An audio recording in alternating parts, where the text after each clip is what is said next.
అధికారం ఉండి ఇంత రాష్ట్రం ధనిక రాష్ట్రాన్ని నీకు తెలంగాణ అంటే కాంగ్రెస్ ప్రభుత్వం సోనియా గాంధీ గారు తెలంగాణ రాష్ట్రం అప్పచెప్పినందుకు చాలా ధనిక రాష్ట్రం నీకు అప్పచెప్పడం జరిగింది. 2000 రూపాయలు అంటే ఆనాడు 60 సంవత్సరాల పరిపాలనలో కాంగ్రెస్ పరిపాలనలో 200 రూపాయల పెన్షన్ ఉండింది. నేను వచ్చినాక 2000 రూపాయల పెన్షన్ చేసినాను అంటున్నావు. ఎట్టకెళ్ళి ఇచ్చినా నువ్వు?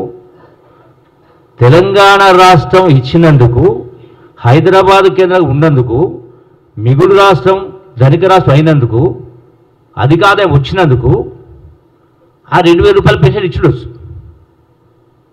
ఇలా మేము 4000 రూపాయల పెన్షన్ ఇస్తామని ప్రకటించడం జరిగింది. ఇచ్చే కార్యక్రమం మొదలు పెడతాం. ఆల్రెడీ 4 months అయింది. మరి నీవెందుకు, నీ గొప్పతనం ఎక్కడుంది? ఏ లెక్క ప్రకారం నువ్వు? రెండవది, ఇంతకుముందు సహచర మంత్రులు ఉత్తమ్ గారు చెప్పినట్టుగా లక్షల కోట్ల రూపాయలు ఇలా అవినీతి కార్యక్రమాలు చేసి ఇరిగేషన్ ప్రాజెక్టు గురించి మాట్లాడుతుంది. అసెంబ్లీ సాక్షిగా చెప్పడం జరిగింది. మరి కేసీఆర్ నీ మాటల్లో నీ లెక్క ప్రకారం మాట్లాడాలంటే ఏం మాట్లాడు అన్నాడు? ఉద్యమ సందర్భం కావచ్చు, తర్వాత కానీ ప్రాంతీయుడు రాష్ట్ర అంటే అన్యాయం చేస్తే ప్రాంతం నుంచి పారద్రోలాలన్నావు. ప్రాంతీయుడు అన్యాయం చేస్తే 1000 గజాల లోతున పాతి పెట్టాలన్నావు. మరి నువ్వు ప్రాంతీయుడివే కదా, నీ లెక్క ప్రకారం చూస్తే నిన్ను పాతి పెట్టాలా? పాతనుడికి ప్రజలు పాతి పెట్టి ఇప్పటికే ఏ లెక్క ప్రకారం చూసినా కూడా. అంటే నువ్వు మేధావి అనే నోరుంది కానీ ఇష్టారాజ్యంగా మాట్లాడితే మాకు రాక కాదు, సంస్కారం అడ్డొస్తూ ఉంది. నీవు మాట్లాడుతావు కాబట్టి మేము మాట్లాడుతూ వస్తూ ఉంది. అన్ని బేకూఫ్ మాటలు మాట్లాడుకుంటూ, తలతోక లేకుండా మాట్లాడుకుంటూ, ఉల్టా చోర్ కోత్వాల్ గుడ్ అంటే అనే విధంగా మాట్లాడుతున్నావు. నువ్వు 10 సంవత్సరాల్లో ఇవాళ ఎందుకు కరీంనగర్ రైతుల పొలాలకు చూడడానికి పోయినావు? 10 సంవత్సరాలు ఎందుకు పోలే? 10 సంవత్సరాల్లో ఎన్నో కరువులు వచ్చినాయి, ఎన్నో సార్లు వరదలు వచ్చినాయి, రైతాంగం ఎన్నో నష్టపోయారు. ఆ రోజు ఎక్కడ పోయినావు? ప్రగతి భవన్లోకి వెళ్ళి బయట కాలు పెట్టలే, సెక్రటరియట్లో అడుగు పెట్టలే, రైతాంగం గురించి పట్టించుకోలే. ఏ రోజైనా నువ్వు రైతులకు పంట నష్టం ఇచ్చినవా? ఇవాళ ఎకరాకు 25,000 రూపాయలు పంట నష్టం ఇవ్వాలని మాట్లాడుతున్నావు. ఎవరి వల్ల పంట నష్టపోయినరు? ఇప్పుడే లెక్కతో చెప్పిన మంత్రి గారు. అంటే మేము వచ్చిన తర్వాత వర్షాకాలం రాలే, నీవు ఉన్నప్పుడే వచ్చింది. గతంలో వరద నీళ్ళు ఎక్కువ ఉన్నాయి. మరి ఈనాడు మరి ఆనాటి వెతికి వెళ్ళే 25,000 కదా, 1 రూపాయి కూడా లేదు కదా, 1 నయా పైసా లేదు కదా. పంట నష్టం ఇవ్వలే, వరద నష్టం ఇవ్వలే, కరువు నష్టం ఇవ్వలే, వడగండ్ల నష్టం ఇవ్వలే.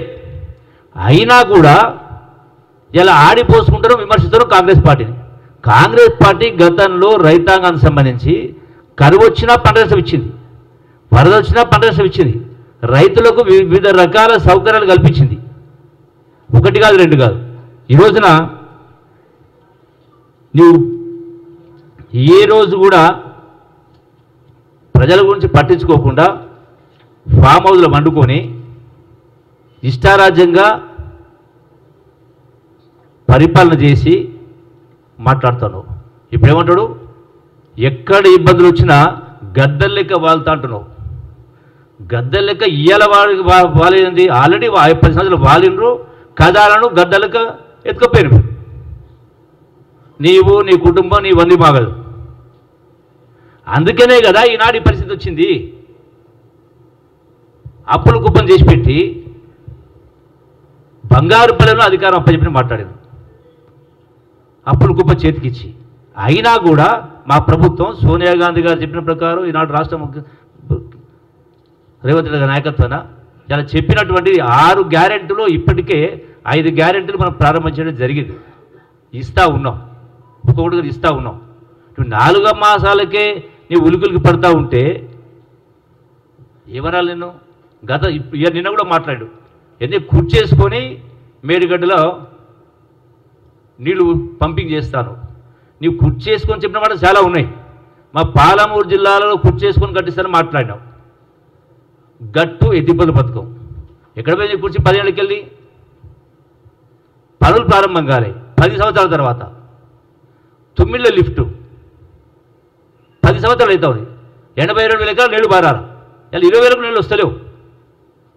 ఆనాడు రిజర్వాయర్ కడతామని చెప్పిండ్రు, ఇప్పటికి ఆ రిజర్వాయర్ ఊసేలేదు. పాలమూరు ప్రాజెక్టు ఈనాటికి కూడా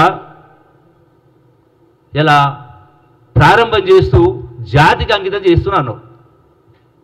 కొద్దిగా సెన్స్ ఉండాలా, బుద్ధి జ్ఞానం ఉండాలి. మాట్లాడితే మామూలు వాళ్ళు మాట్లాడే వేరు.